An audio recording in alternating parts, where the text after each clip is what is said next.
A dose of news now from Africa. Lake Chad, still one of the continent's most impressive lakes, but it's actually 10 times smaller than it was 50 years ago, and it is still receding.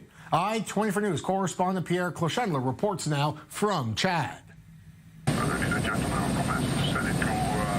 From N'Djamena, it takes 40 minutes by humanitarian air service to reach Lake Chad. The glistening horizon heralds the division between sky and water. When Western explorers asked the people of this territory on the edge of the Sahara, what is the name of this vast expanse of water, shared today by Chad, Niger, Nigeria, and Cameroon, their answer was Chad, in Kanuri language, a lake. Lake Chad is the name of a misunderstanding. Lake Chad has no outflow to the ocean, a landlocked lake, like the landlocked country that bears his name.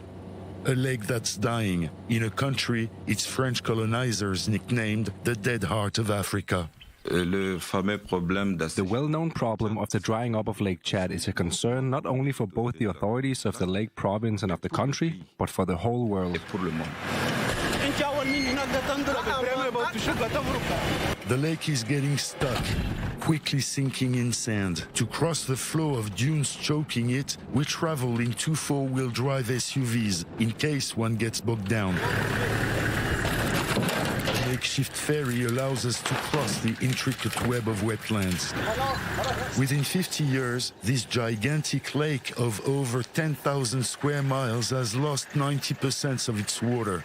The massive decrease is due to rare rains and frequent droughts, to an increased demand on water and deforestation for cooking wood. The Chadian authorities have put in place an ecosystem policy meant to safeguard what's left of it. We grow plants to stop desertification. We plant trees in the desert to stop the lake turning into sand. And we promote the use of cooking gas amongst the lake dwellers in order to stop the cutting of trees. Ill effect of the lake's evaporation, more and more wet and arable land comes to the surface, to the farmers' benefit. People here say that within 10 years, Lake Chad has lost 1/3 of its surface area. But at the same time, the loss of water has revealed hidden resources. This mineral bloom of natron emerges from the vanished lake. These mining deposits are extracted by the people to produce soda ash. Here, an arm of Lake Chad is being used as a polder, where farmers grow dates, beans, corn. Many farmers and herders are therefore against replenishing the lake at the expense of fishermen. We want to gain land for agriculture, but also to gain water for fishing.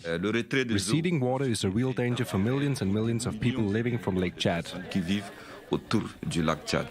Under review for years, restoration plans would divert via a long canal part of the water of one of the great rivers of Africa, the Ubangi, to feed the bed of the Chari, which flows in the lake.